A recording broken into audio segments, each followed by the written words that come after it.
He slipped into the water just after 9 p.m. and vanished. What they found the next day stunned even the most seasoned divers. A body at the bottom of the cave and a knife buried in his chest. This is not a murder mystery. This is something much darker.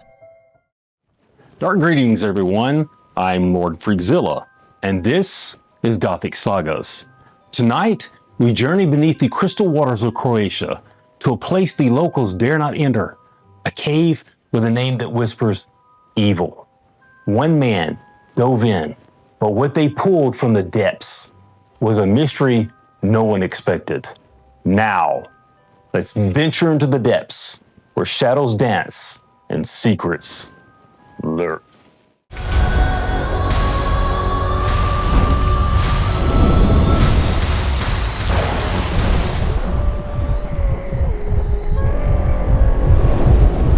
Off the shimmering coast of Croatia, nestled in the deep blue stretch of the Adriatic Sea, lies the tranquil island of Shota. With its vivid turquoise waters and postcard-worthy vistas, it could easily be mistaken for a tropical paradise. Home to just 1,700 people, Shota's quiet coves are ideal for swimming, fishing, and diving. The water's warm, clear, and inviting, an untouched sanctuary. But there's one place the locals speak of in hushed tones, a place they avoid. It's called the Bay of Poganica. In Croatian, Poganica implies something dark, something evil. Beneath its deceptively calm waters lies a submerged cave system, silent, ancient, and largely unexplored. It's simply known as the Poganica Bay Cave. In September of 2002, a group sailing the Adriatic decided to stop at the bay. After dinner and drinks that Tuesday evening, September the 10th, a few members slipped into the water for a casual night dive around 9 p.m. Back on the boat were 3 crew members, the captain, already asleep in his cabin, and a man known as MK. Originally from Germany, MK had become a naturalized citizen of Croatia. He was 31 years old and worked as a cook. Roughly 15 minutes after the others had entered the water, he decided to join them. At around 9:15 p.m., MK suited up and entered the bay. He was equipped with a 15-liter air cylinder, pressurized to 200 bars. He wore a neoprene diving suit and a wrist-mounted dive computer to monitor his time, depth, and remaining air. Everything pointed to a routine, safe dive. At the surface, the water was calm and warm, 24 degrees Celsius, or 75 degrees Fahrenheit. Slowly, MK descended to a depth of 9 meters, where the entrance to the cave awaited him. The opening was narrow, just 2 meters wide, shaped like a funnel that gradually widened into the cave's first corridor. Around 15 meters deep, the tunnel branched into 2 separate passageways. What the maps don't show, and what few divers truly understand, is that each of those 2 galleries hides a sprawling labyrinth of tunnels, twisting, branching, and curling through the bedrock. These passageways weave a treacherous maze beneath the sea. It is frighteningly easy to lose your way. Like many underwater caves, the interior is layered in fine, loose silt, an almost weightless blend of dust and sand that coats the cave floor. Divers must move with extreme care. One careless kick of a fin or motion of a hand can stir the silt into a blinding fog. Within seconds, visibility drops to nothing. Even powerful flashlights are no match for the murk. The suspended particles scatter the light, making it nearly impossible to see even a hand stretched out in front of your mask. When MK reached the fork in the corridor, he made a decision, one that would define everything that followed. He turned toward the deeper gallery, a tunnel that plunged sharply into the black. This passage leads down to a staggering depth of 57 meters, nearly 200 feet, and includes at least one sheer vertical drop.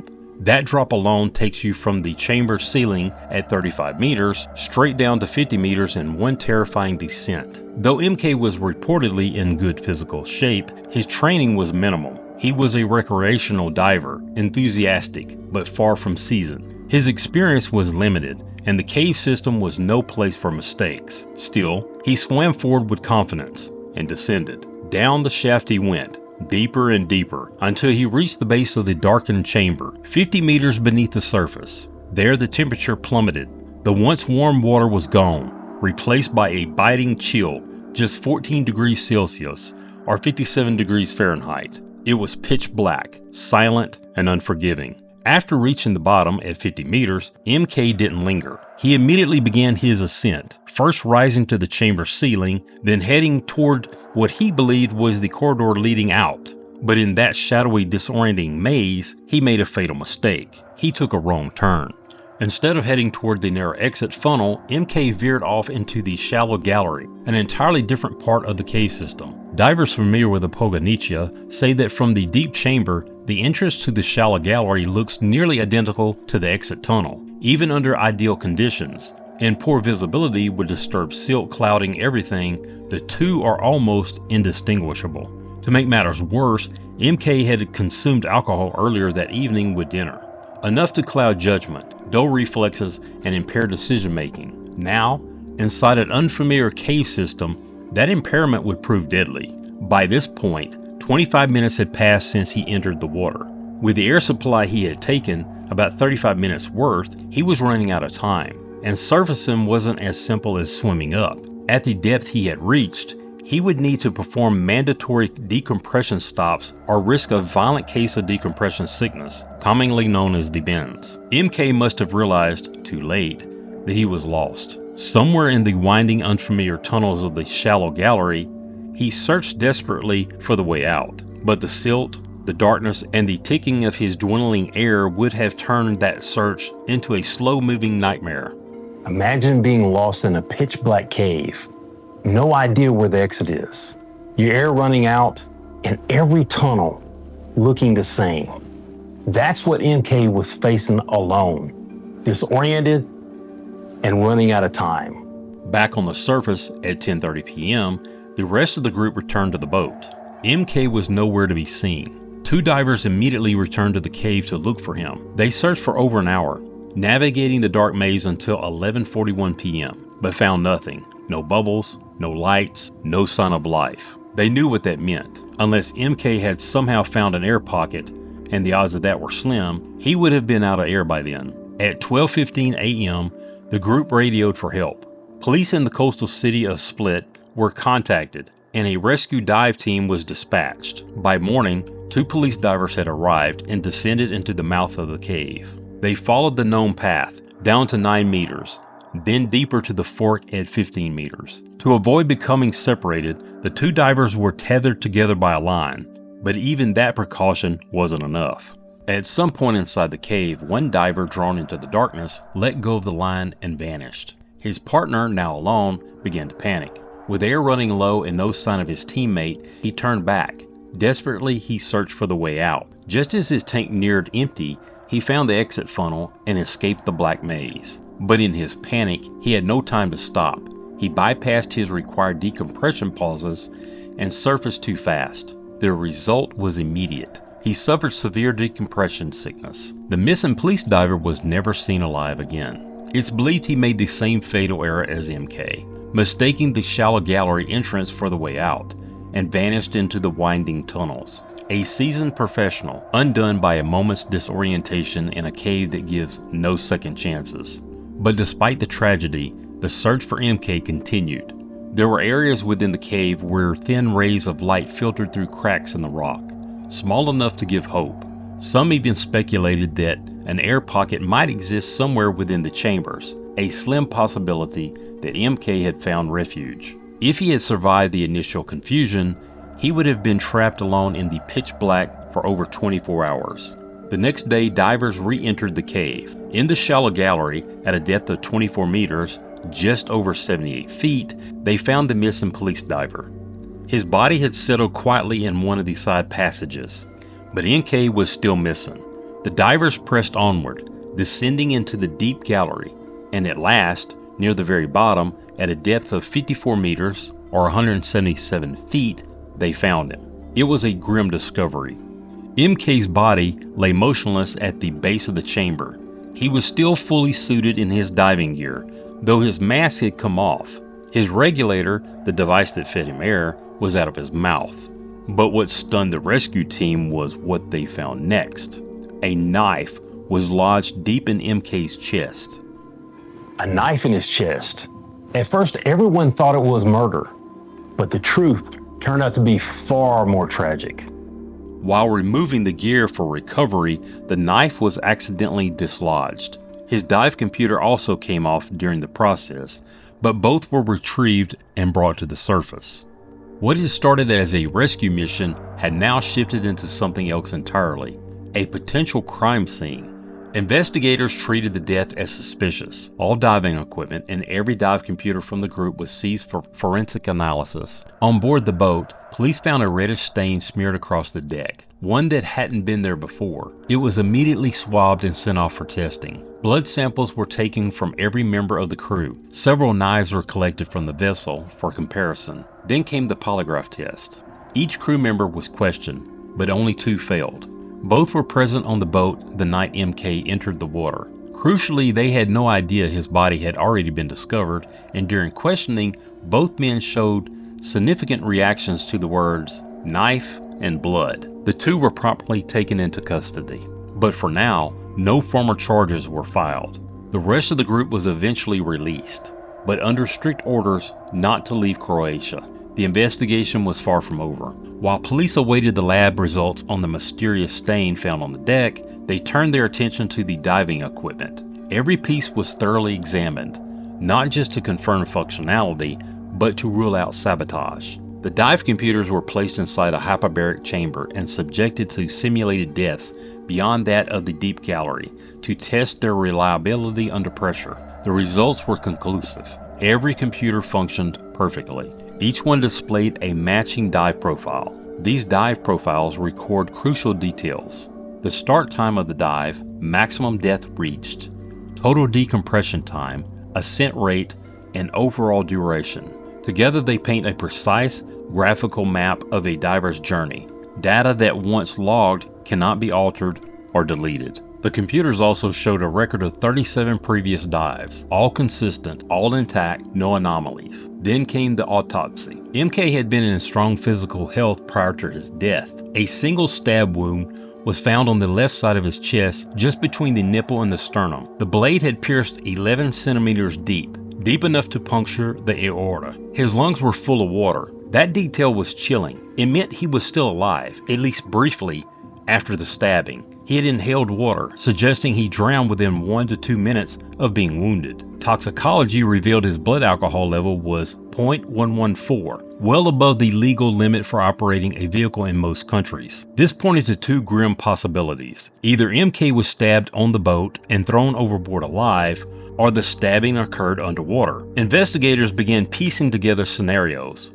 One theory suggested MK had gotten into a confrontation on board. In the heat of the moment, he was stabbed, then thrown into the sea, wounded but alive, where he drowned moments later. That would explain the water in his lungs. But to unlock the full mystery, detectives turned back to the dive computers. And what they revealed next, through the graphical dive data, changed everything. The dive computer data told a story. MK had entered the water and descended smoothly to the cave's entrance. No hesitation, no sign of distress. From there, he continued down into the deep gallery, descending almost directly to the 50-meter mark. The moment he touched the bottom, the dive log showed him beginning to ascend. Then something changed. The graph began to spike erratically, rising and falling between the roof and the floor of the shallow gallery, suggesting he had taken a wrong turn and was now wandering the tunnels, searching for the exit, lost in the maze. Eventually, the dive profile showed him ascending again, this time to a depth of around 40 meters. There he remained for nearly 5 minutes, and then a final straight descent down to 54 meters, the very spot where his body would be found. The pattern was unmistakable, a real-time recording of confusion, fear, exhaustion, and ultimately surrender. If MK had been stabbed on the boat, then dumped into the water, that dive pattern would be nearly impossible to replicate. His body would have had to been dragged all the way down to 50 meters, brought back up into the shallow labyrinth to simulate wandering, then taken back to the bottom where it was discovered. Technically, a diver could attempt this using MK's air supply to conserve their own, but they wouldn't have had time to surface safely. Anyone surfacing after such a dive without decompression stops would risk serious decompression sickness. Yet the crew members on the boat were all accounted for at 10:30 p.m., showing no signs of illness. And there was one more problem with the murder theory. If MK had been stabbed before entering the water, especially on the boat, the descent itself would have revealed it. The pressure change would have prevented him from equalizing, clearing his ears and sinuses during descent, a basic reflex for any diver. In such cases, autopsies typically reveal ruptured eardrums and blood in the middle ear canal. But MK's autopsy showed none of that. His ears were intact, which meant one thing: he had descended under his own power, alive. If the killer had been an experienced diver, they would have known the risk. They'd understand that a wounded person couldn't survive a deep descent, that the dive computer would record every movement, and that decompression stops couldn't be skipped without consequence. Still, someone might try to hide a body, to erase a crime, but because of the precise timeline, the physical toll, and the deep technical knowledge required to carry out such an act undetected, this theory was ruled out. Next, investigators considered premeditated murder, a scenario where the killer used MK's dive computer as a decoy. In theory, someone could have tied a rope to the device, attached a weight, and manually lowered it into the cave, dragging it up and down to mimic a real dive. Then later they could have placed MK's body at the bottom, faking the entire sequence of events. But again, the data told a different story. The cave's narrow funnel entrance, its jagged walls and sharp turns, made it nearly impossible to lower a weighted dive computer that deep without catching on the rocks. The initial smooth descent, logged by the computer, almost straight down to 50 meters, would have been nearly impossible to fake. The cave simply didn't allow it. That theory, too, was discarded. Finally, investigators explored a darker, more desperate possibility. What if MK hadn't died alone? It's possible they speculated that during the recovery attempt, one of the two divers who had gone looking for him encountered MK deep inside the cave. Perhaps he was resting beneath the roof of the deep gallery, almost out of air, weak, disoriented. Seeing a rescuer, MK may have panicked, thinking it was his only chance to survive. In a moment of confusion and fear, he may have lunged, pulled a knife, tried to fight his way to safety. And in that moment, the rescuer could have acted in self-defense, stabbing MK, then fleeing in shock, surfacing and calling for help. But the timeline didn't support it. The dive computer showed that MK's descent ended, flatlined, around 10 p.m. The supposed rescue dive didn't begin until 10:46, nearly 45 minutes too late. Worse still, the second diver never descended beyond 9 meters. He couldn't have reached MK, much less encountered him at the bottom. That left investigators with only one final theory, a final sequence of events, one that didn't involve sabotage, or murder, or even rescue. Just a fatal combination of inexperience, alcohol, and the mercilessness nature of the cave. The cave told its own story. The data didn't lie. One by one, every theory was dismantled until only one horrifying explanation remained. On the night of Tuesday, September the 10th, 2002, at approximately 9:15 p.m., MK entered the waters of Poganica Bay. He descended smoothly to 9 meters, reaching the entrance of the cave. From there, he swam through the first corridor, reaching the split between the two galleries, one shallow, one deep. He chose the deep gallery. Descending further, MK dropped almost straight down to 50 meters. But as soon as he touched the bottom, he began ascending again, likely intending to exit. That's when he made the critical mistake. Instead of finding the way out, he entered the shallow gallery by accident, likely confused by the near identical layout of the zero visibility fog of silt. For nearly 30 minutes, MK wandered through the winding tunnels of the shallow section, lost, likely panicking, knowing his air was running out. At some point, he found his way back into the deep gallery. By then, he was nearly out of time. The dive computer showed him hovering near the roof of the deep gallery, as if he were resting, or contemplating what to do next. Was he calm? Was he terrified? No one knows for certain.